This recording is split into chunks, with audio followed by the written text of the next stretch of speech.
तो सरकार को जो हम टैक्स भरते हैं, वो बिजली बिल भरते हैं, वो कैसे भरेंगे? इसकी चिंता बिहार की सरकार को नहीं।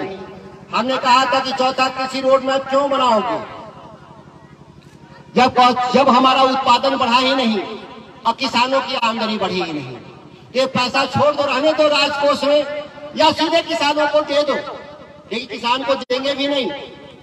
आप जाते हैं फार्म इक्विपमेंट्स किसान से खरीदने, जो खेती के जो उपकरण है, जो जाते हैं ब्लॉक में खरीदने, तो जो बाजार में मिलता है दवाई छिड़कने वाली मशीन हो, या हमारे जो खेतों में चलने वाले यंत्र हो, बाजार में मिलता है 1 रुपए का, तो सरकार के द्वारा उसको दिया जाता है 1.5 रुपए में, और उसकी सब्सिडी खा जाते हैं।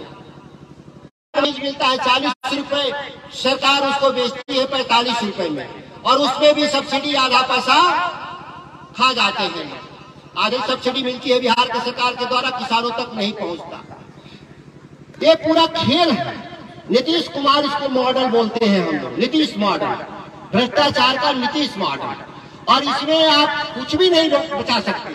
आप जांच करा लीजिए, आप पुलिस लगा के जांच करा लीजिए, सीबीआई लगा के जांच करा लीजिए, कुछ नहीं मिलेगा। आप जानते हैं कि चोरी हुआ, लेकिन आप जांच करा के भी नहीं पकड़ सकते। इस तरह से उन्होंने सत्ता संरक्षित जो भ्रष्टाचार का एक नेटवर्क पूरे बिहार में, जितना ही बड़ा अधिकारी, जितना ही बड़ा नेता, जितना ही सफेद कपड़ा पहन के घूम रहा होगा, उतना ही आपके साथ नाइंसाफी कर रहा है। आपके जनप्रतिनिधि है, मैं नहीं जानता कौन है मेरे यहाँ का, मैं नहीं जानता कि सांसद कौन है, मैं ये नहीं जानता कि बैठे हुए लोग किस पार्टी के हैं, मैं वोट मांगने आया भी नहीं। मैं जीवन में कहूंगा भी नहीं आपसे कि आप किसको वोट दीजिए, आपकी मर्जी जिस पार्टी को वोट दीजिए, आपकी मर्जी है कि जिसको आप एमएलए एमपी बनाइए, लेकिन आप काम की बात तो कर लीजिए उनसे। भाई आपको वोट दे दिया, आप हमारी बात पार्लियामेंट में कितने दिन किसान के पक्ष में बोले, आप बिहार विधानसभा में किसानों के पक्ष में कितना दिन बोले।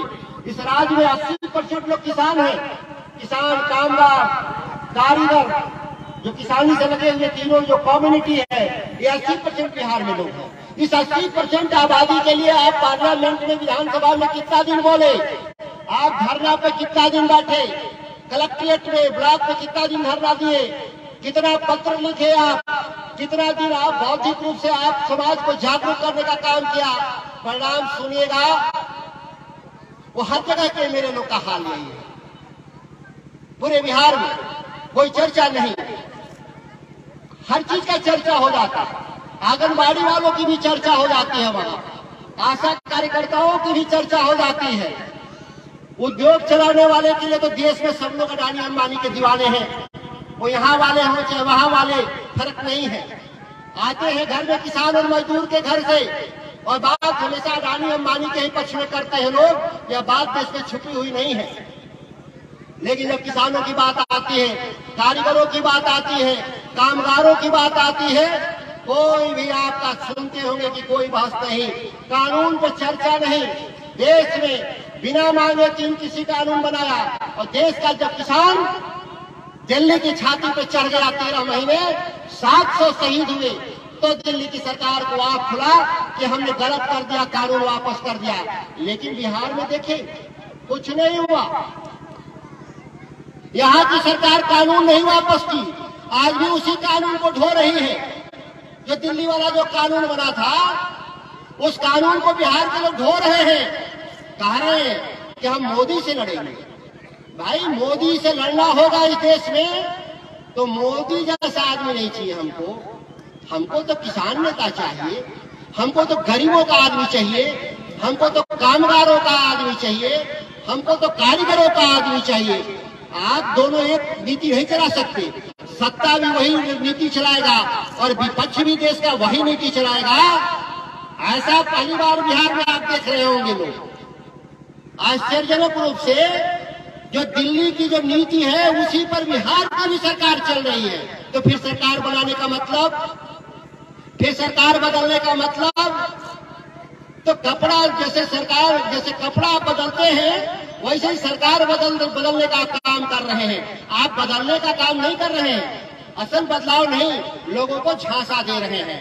ये बिहार जो झांसे में पड़ा है, एक ये नारा भी था शायद पिछली बार लगा था, झांसे में नहीं आएंगे और नीतीश कुमार को जिताएंगे, नारा हमने देखा था। किस तरीके से झांसा देने वाले लोग ही कह रहे झांसा में नहीं आना। क्या नारा था?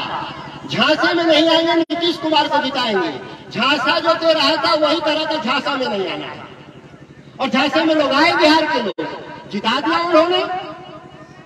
आज क्या हालत है, कोई छुपा हुआ नहीं पूरे बिहार का। बाकी विषय पर तो इसलिए नहीं बोलता हूं, शिक्षा पर, स्वास्थ्य पर, कि पहले एक ही बात तो मुद्दा तय हो जाए। अगर हमारी आज खेती सुधर जाए, मंडी कानून बन जाए, हमारे मल्टीपल एजेंसी लागू हो जाए मिनिमम सपोर्ट प्राइस पर, तो बाकी चीजें हम लोग स्वतः सुलझा लेंगे। हमारे किसानों की आमदनी बढ़ेगी, तो हम बच्चे को सरकार में नहीं पढ़ाएगा तो प्राइवेट में भी पढ़ा लेंगे। बिहार की सरकार यहाँ नहीं एडमिशन लेगी तो अब बच्चे को राज्य के बाहर भेज देंगे। हर साल बिहार के 10 लाख छात्र दूसरे राज्य में पढ़ने जाते हैं। नीतीश कुमार जी, आपकी अदूरदर्शिता से ये 10 लाख लोग जाते हैं, तो बिहार के करीब 5 साल एक बच्चा जाता है तो 5 साल बाहर रहता है, बीए पास करेगा, फिर नौकरी खोजेगा 2 साल तो लौटता है। इस तरह से बिहार के 50 लाख छात्र बाहर जाते हैं आपकी दूरदर्शिता से, और 50 लाख बच्चे बिहार का कितना पैसा ले जाते हैं हर साल? जितना बिहार सरकार का बजट होता है उतना पैसा, 75,000 करोड़ रुपए बिहार के छात्र दूसरे राज्य में पढ़ने के लिए पैसा ले जाते हैं। क्यों जाते हैं बच्चे? क्योंकि आपका डिग्री 3 साल में नहीं मिलता। आप डिग्री देते हैं 5 साल में, वह भी फर्जी डिग्री, बिना पढ़ाए हुए डिग्री। बच्चों को क्लासरूम में पढ़ते नहीं, आपके शिक्षक जाते नहीं, सबको मालूम है बिहार में फर्जी डिग्री देते हैं। वह भी 3 साल में नहीं देते, उसको 5 साल में देते हैं। बहुत सारे छात्र बैठे होंगे, इस बात के पीड़ित होंगे, भुक्तभोगी होंगे, क्योंकि बच्चे जो ग्रेजुएशन लेवल के हैं आप दिख नहीं रहे हैं। ये बच्चे छोटे हैं जो 8वीं 9वीं 7वीं पढ़ने वाले लोग हैं। ये ग्रेजुएशन वाले बच्चे रहते हैं तो ज्यादा वो इस बात को समझते हैं, वो राज्य के बाहर चले जाते हैं। हम एक साथ इस राज्य से हम पैसा भी बाहर जाता है, हमारा ज्ञान भी चला गया। बहुत इसको हम बोलते हैं ब्रेन ड्रेन। हमारी बुद्धिजीविता भी जाती है और हमारी जीविका भी जाती है और पैसे भी बाहर चले जाते हैं, ये गरीब राज्य के बाहर। तो नीतीश कुमार जी, जो आप पूरे बिहार को जिस गर्त में आप धकेल चुके हैं, मुझे तो नहीं लगता है कि इस चला चली की बेरा, राजनीति में 17 साल आप रहे, अब ये चला चली की बेरा में जितना जल्दी सत्ता का हस्तांतरण करिए नौजवानों के हाथ में, कि बिहार को बदलने की मुहिम अब से भी कम से कम हम शुरू कर सके, तो आने वाले वक्त में हम बिहार को फिर हम सिरमौर बनाएंगे।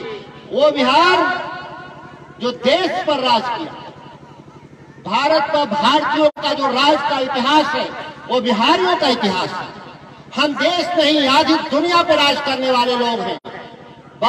हम केवल सांस्कृतिक रूप से नहीं, हम आधी दुनिया पे राज करते थे, हम राजनीतिक तौर पे भी हम दुनिया पे राज करते थे। नंद वंश से लेकर कैमूर वंश से लेकर गुप्त वंश, जितने भी शासन, वह पाटलिपुत्र बिहार की धरती से आज उस राज्य के लोग दर दर की भटक रहे हैं। उसके लिए कोई दोष नहीं है तो सत्ता में बैठे हुए राजनेता